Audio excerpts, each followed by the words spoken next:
ये 2024 के लोकसभा चुनाव का आगाज हो चुका है। पहले चरण और दूसरे चरण के नामांकन की प्रक्रिया भी खत्म हो चुकी है और 40 लोकसभा सीट वाला बिहार। आज हम चर्चा करेंगे शिवहर लोकसभा सीट की। देखिए, शुरू से ही शिवहर लोकसभा सीट चर्चा का विषय रहता है और हॉट सीट माना जाता है। और शिवहर लोकसभा सीट इस बार एनडीए के जेडीयू के खाते में गई है और महागठबंधन के तरफ से आरजेडी के खाते में। जेडीयू से लवली आनंद को टिकट मिल चुका है और आरजेडी के खाते से अभी चर्चा हो रहा है कि किसको टिकट मिलेगा, लेकिन रितु जायसवाल का नाम सामने आ रहा है। और इसी बीच अब शिवहर लोकसभा सीट में राणा रणजीत सिंह का एंट्री हो चुका है और शिवहर लोकसभा सीट और खास बन गया है। युवा नेता है और इनके पिताजी यहाँ से सांसद रहे हैं और मधुबन से 5 बार विधायक रह चुके हैं। हम बात कर रहे हैं स्वर्गीय सीताराम सिंह जी की।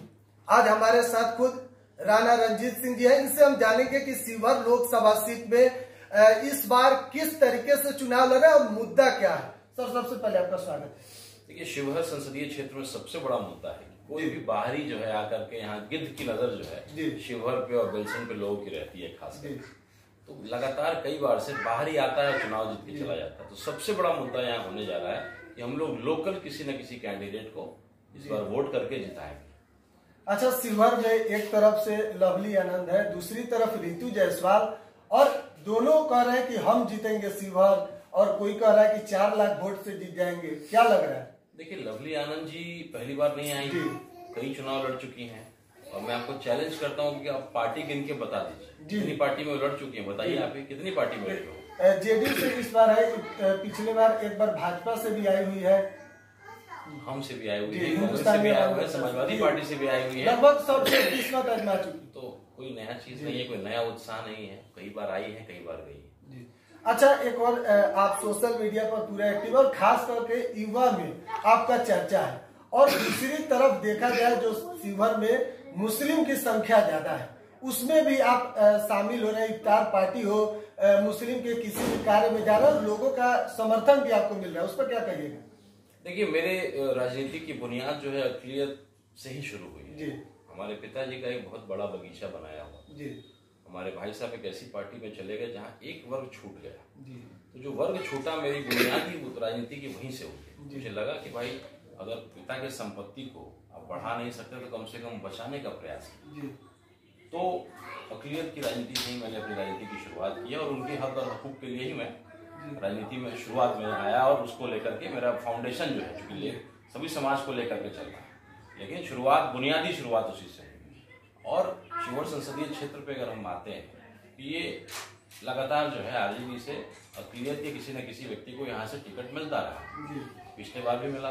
पिछले बार के जो चुनाव था वो इंडिया पाकिस्तान के मैच की तरह, जो भाजपा के खिलाफ दूसरा कैंडिडेट था उसको लोग पाकिस्तान का मान, इस तरह की वोटिंग हुई। इस बार ऐसा कोई माहौल नहीं है, बहुत नॉर्मल चुनाव, बहुत व्यक्ति विशेष चुनाव होने जा रहा है। इस बार अगर अक़लियत को मौका मिलता तो चुनाव वो निकाले। तो इसलिए हमारा कहना है कि आप अक़लियत के किसी बेटे को, शिवहर के किसी बेटे को टिकट दीजिए, हम चुनाव नहीं लड़ेंगे। लेकिन अगर आप बार बार किसी बाहरी को थोपते जाइएगा तो इस बार हम लोग आपको जवाब देने का काम करेगी अक़लियत, क्योंकि उनके वोट को आप बलुआ मजदूर की तरह मान के चल रहे हैं, उनके अधिकार उनको नहीं मिल रहे हैं। अच्छा, क्या लगता है, आरजेडी के ऊपर कहा जाता है कि एमवाई की पार्टी है, मुस्लिम और यादव की, तो क्या शिवहर में एम हट जाएगा, केवल वाई बच जाएगा? परिस्थितियां ऐसी नहीं हो रही, कई कारण है। हम सिवान से सटे हुए हैं। साबुद्दीन साहब जो है इस इलाके में आना जाना है, यहाँ के नेता भी वो माने जाते थे।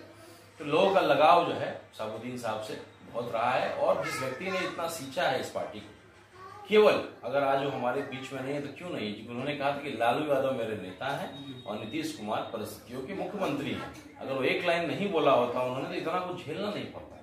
और मुख्यमंत्री बनाने में आरजेडी को सींचने में बहुत अहम भूमिका थी। मेरे पिताजी के बहुत अच्छे मित्र भी रहे। तो इस इलाके में एक चर्चा है कि भाई जो उस परिवार को आप उसके नहीं हुए तो किसके हुए? पप्पू यादव की बात आती है, तो पप्पू यादव से क्या तकलीफ है? अगर एक भाई आपका नेता बन जाएगा तो इसमें क्या बुरा हो जाएगा? कन्हैया कुमार जो मोदी जी के खिलाफ किसी को बोलने की हिम्मत नहीं होती, वो व्यक्ति ऊपर जाकर के लड़ता है, उस आदमी को टिकट नहीं मिल पा रहा है। तो कहीं ना कहीं आप लंबी लकीर खींचने का प्रयास करिए, आप लकीर मिटाने का प्रयास न करें। क्या लग रहा है तेजस्वी यादव के मन में डर है कि कोई युवा आगे बढ़ जाएगा? बिल्कुल, लोग चर्चा तो यही कर रहे हैं। अब आप तेजस्वी जी का कद बहुत बढ़ चुका है, उनको इस तरह की सोच नहीं रखनी चाहिए। उनको अपने छत्र छाया में और नेताओं को भी पनपने देना चाहिए। और अक़लियत खास करके, अक़लियत के लिए कोई चाहता नहीं कोई लीडरशिप क्रिएट हो। आप देखिए ना, बिहार में कौन है अक़लियत का नेता, कौन है अक़लियत की पार्टी? गलती से भी आप नहीं चाहते, मान लीजिए कि अगर आप एआईएम की चर्चा आपने किया है, आप गठबंधन कर लीजिए, 2 सीट उनको दे दीजिए। लेकिन वो ऐसा नहीं करते हैं, क्योंकि अगर वो ऐसा करेंगे तो एक मुस्लिम की पार्टी जिंदा हो जाएगी, एक मुस्लिम का लीडर पैदा हो जाएगा और एम वाई से एम खिसका और कहानी खत्म। अच्छा, क्या लग रहा है राणा रणजीत सिंह अब चर्चा में है शिवहर में, किस पार्टी से आ रहे हैं? निर्दलीय आइएगा या फिर एआईएमआईएम की पार्टी से आइएगा? देखिए, निर्दलीय नहीं आएंगे। मैं चुनाव यहाँ जीतने के लिए लड़ूंगा। यहाँ मुझे कोई उपस्थिति और पहचान की दिक्कत नहीं है। मैं चुनाव यहाँ लड़ने नहीं, जीतने के लिए, तो मैं किसी न किसी पार्टी से लड़ूंगा। अच्छा, अब चर्चा है, देखिए बंद करो। कभी आप इफ्तार पार्टी में शामिल हो रहे हैं और आज भगवा कलर में दिखाई दे रहे हैं, क्या लग रहा है इस दोनों के पीछे? देखिए, मैं हिंदू धर्म से ही आता हूँ और प्रतिदिन जब मैं पूजा करता हूँ तो मैं भी 51 बार जय श्री राम बोलता हूँ, लेकिन फिर राजनीतिक मंच पे मैं इसका इस्तेमाल नहीं करता। बीजेपी वाले तो खुले मन से जय श्री राम का नारा लगा रहे हैं, कल भी लगा है मोतिहारी में। अच्छी बात है, नारा लगाना गलत नहीं है, लेकिन केवल नारा लगाना वो गलत बात है। उसके साथ साथ और भी चीजें होनी चाहिए। हम लोग एक कार्यक्रम में गए थे, यहाँ पे कौन बनेगा प्रधानमंत्री, मोतिहारी में कार्यक्रम था। जब लोगों ने कड़वे सवाल पूछने शुरू किए तो वहां से बीजेपी कार्यालय से कुछ लोग आए और उन्होंने केवल जय श्री राम, जय श्री राम, जय श्री राम, न किसी को बोलने दिया, न खुद कुछ बोला। तो जय श्री राम गलत नहीं है, बिल्कुल आपका अधिकार है, आप बोल सकते हैं। मैं भी बोलता हूँ, सुबह पूजा करता हूँ तो मैं भी बोलता हूँ, लेकिन राजनीतिक मंच पे इसका इस्तेमाल नहीं। अच्छा, बीजेपी वाले इस बार वोट मांग रहे हैं, उनका एजेंडा सीधा कह रहे हैं कि एनडीए इस बार 400 पार, और दूसरा कह रहे हैं कि मोदी कोरोना काल में जो अनाज दे रहे थे उसी समय बंद कर देते, लेकिन फिर इसको 1 साल बढ़ा दिया गया कि नहीं, गरीब को 5 किलो अनाज मिले। जो जैसे कि कोई गरीब है तो उसको घर घर गैस सिलेंडर दे दिए, पहले की माता चूल्हा फूकती थी। इस तरीके से लोग एनडीए को लोग कह रहे हैं। ये आप तो जमीनी पत्रकार हैं, आप चले जाइएगा, आप देखिए सिलेंडर जो है ना रखा हुआ रहता है, कोई भरवाता नहीं है। इतना महंगा ये कौन भरवाएगा? एक बार दे देना समाधान नहीं है, उसको इस रेट में दीजिए कि वो बराबर उसको खरीद सके। वो कभी कभी मैंने क्या बोलते हैं उसको, कोई गेस्ट आता है बहुत, तभी उस गैस का इस्तेमाल होता है, महंगा बहुत है। तो आज भी तो गांव में सिलेंडर तो है, लेकिन इस्तेमाल चूल्हा का ही हो रहा है। और जिस मुद्दे के लिए आपने गैस उज्ज्वला योजना शुरू किया था, असफल है। आप गाँव का घूम के देखिए।